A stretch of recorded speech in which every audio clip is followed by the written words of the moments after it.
Episode 3 की शुरुआत होती है और हमें बताया जाता है कि उस घटना को अब 3 महीने हो चुके हैं। फिर हमें एक खुली जगह दिखाई जाती। यहाँ 2 मेड एक दूसरे के साथ एक रूज की डिब्बी पर झगड़ रही थी। तभी वहाँ मो की सौतेली बहन, जिसके भाई ने मो के साथ जबरदस्ती करने की कोशिश की थी, आ जाती है। उसका नाम शियान होता है। शियान की मदर ही वर्तमान में मो के पिता की ऑफिशियल वाइफ होती, क्योंकि मो की मदर ने ऑफिशियल वाइफ का टाइटल छोड़ दिया होता है। सियान के साथ एक लड़की होंगलियान भी होती। सियान उन दोनों मेरों को आपस में झगड़ते हुए देखती है और उनसे पूछती है, तुम दोनों इस खुली जगह पर किस चीज के लिए झगड़ा कर रही हो? दोनों मेड सबसे पहले उसे काउंटी प्रिंसेस कहकर ग्रीट करती हैं। फिर गुलाबी कपड़ों वाली मेड अपने हाथ में एक रूज की डब्बी को लेकर उसे सियान को दिखाती है और बोलती है, ये एक सुगंधित ग्रीन स्नो रूज है। ये कोई ज्यादा कीमती चीज तो नहीं है, पर मैंने इसे खुद ऑर्डर करके बनवाया था और कुछ दिन पहले ये खो गई। मैं और ये दूसरी मेड एक ही कमरे में सोती है।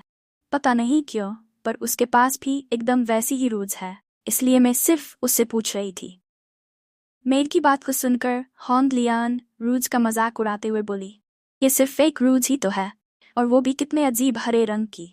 तुम ध्यान रखना, कहीं तुम्हारा चेहरा हरान हो जाए इसे लगाने से। उसकी बात को सुनकर सफेद कपड़ों वाली मेड बोलती है, सिस्टर हॉन्गलियान, शायद आप दोनों नहीं जानती हैं, हालांकि ये पेस्ट ज्यादा कीमती नहीं है, पर इसे मो ने बनाया है। इसे लगाने से स्किन सुंदर और स्मूथ लगती है और चेहरा ज्यादा दपिल नहीं लगता। मो का नाम सुनते ही शियान का चेहरा नफरत से भर नहीं है और वो बोलती है, ओह, तो इसे उस लड़की ने बनाया है। उसकी शक्ल को देखकर मेड डर जाती है और मन में सोचती है, अरे नहीं, मुझे ये नहीं बोलना चाहिए था। काउंटी प्रिंसेस सबसे ज्यादा नफरत उसी से करती है और मैंने उसका नाम इनके सामने ले लिया। काउंटी प्रिंसेस हीरोइन के घर की तरफ मुड़कर चलने लगती है और बोलती है, पिछली बार सजा मिलने के बाद भी उसका मन कैसे कर रहा है क्रीम बनाने का। शायद उसके पैर अब ठीक हो गए हैं और अभी उसका मूड भी अच्छा है। आज मैं उससे मिलने जाऊंगी। काउंटी प्रिंसेस होंगलियान के साथ हीरोइन के पास जाने लगती है। फिर सीन चेंज होता है और हमें ब्रोकन जेड पवेलियन यानी कि हीरोइन का घर दिखाया जाता है। मो अभी भी कोई क्रीम बना रही होती है। मेड घबराकर और चिल्लाकर बोली, मिस, एक बुरी खबर है। काउंटी प्रिंसेस यहाँ आ रही हैं। एमसी अपने काम में लगी रहती है और बोलती है, अगर ये बात है तो आने दो उसे, इसमें घबराने वाली कौन सी बात है? एमसी की मेड मन में सोचती है, दूसरे महीने में घटी उस घटना के बाद मिस मो को सर्व करने के लिए उनके कोर्टयार्ड में सिर्फ ग्रैनी बाई और मैं ही बचे हैं। मिस मो पहले की तरह ही अब भी बहुत कम बात करती है, लेकिन इन्हें देखकर ऐसा लगता है मानो ये कोई और ही पर्सन बन गई हो। इनको देखकर कुछ महसूस होता है, कुछ खतरनाक फीलिंग। एमसी का काम पूरा हो जाने पर वो खड़ी हो जाती है और हल्की सी स्माइल के साथ बोलती है, चलो काउंटी प्रिंसेस को वेलकम कर। फिर एमसी मन में बोलती है, आखिर वो आ ही गई। अगर वो नहीं आती तो मैंने जो बड़ा शो तैयार किया है उसकी शुरुआत नहीं होती। तभी एमसी के कमरे में काउंटी प्रिंसेस शियान आ जाती है और बोलती है, मैंने सुना है कि मो अच्छे मूड में है और अपने कोर्टयार्ड में रूज बना रही है। लगता है तुम्हारे पैर लगभग पूरे ठीक हो चुके। फिर शियान नफरत के साथ बोली, लेकिन मेरा भाई जिसकी जान तो बच गई थी वो अभी भी बेहोश पड़ा है। तो इससे हमें पता चलता है कि वो आदमी असल में अभी भी जिंदा है। काउंटी प्रिंसेस की बातों को सुनने के बाद एमसी उसे ग्रीट करते हुए बोलती है, मेरे बारे में इतनी चिंता करने के लिए आपका शुक्रिया काउंटी प्रिंसेस।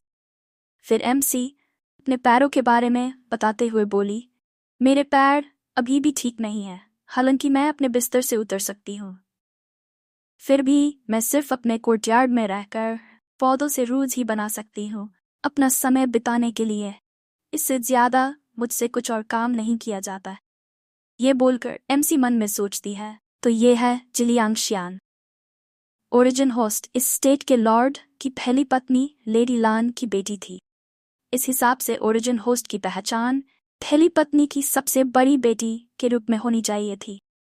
लेकिन लेडी लान एक बार खुद को आदमी के रूप में डिस्गाइज करके युद्ध में लड़ी थी। इस कारण उसकी रेपुटेशन खराब हो गई। सिर्फ ग्रैंड जनरल लान और एम्पर के सपोर्ट के कारण ही उसकी शादी सिलियांग फैमिली में हो पाई थी। ग्रैंड जनरल लान की मौत के बाद लान क्लैन खत्म हो गया और लेडी लान ने बिना ओरिजिन होस्ट में कोई रुचि दिखाए खुद को कई दशकों तक सबसे अलग कर लिया। फिर लेडी हान, जो कि ओरिजिन होस्ट के पिता की दूसरी वाइफ है, की शादी भी इंपीरियल फैमिली ने ही अरेंज की थी।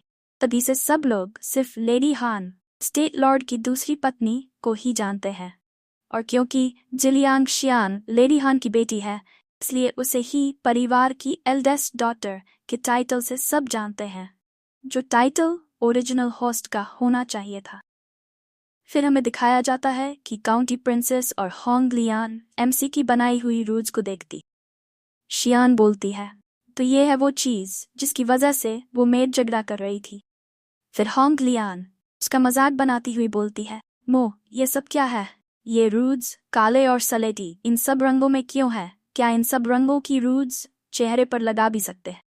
उसकी बात का जवाब देती हुई हीरोइन बोली, इन सब चीज़ों को एक्सप्लेन करना आसान नहीं है काउंटी प्रिंसेस। क्यों ना हम ऐसा करें, लेडी हॉर्न को यहाँ बैठाकर हम उसका मेकओवर करें। अगर आपको वो पसंद नहीं आता है तो हम पानी से उसे तुरंत साफ कर लेंगे। काउंटी प्रिंसेस लेडी हॉर्न को हीरोइन की क्रीम और मेकअप ट्राई करने को मान जाती है और मन में सोचती है कि अगर इसने कुछ भी गड़बड़ करने की कोशिश की तो मैं इसे अच्छा सबक सिखाऊंगी। लेडी हॉर्न कुर्सी पर बैठ जाती है और हीरोइन अपने हाथों में क्रीम लेकर उसका मेकअप करने लगती है। इसी के साथ एपिसोड 3 पूरा हो जाता है।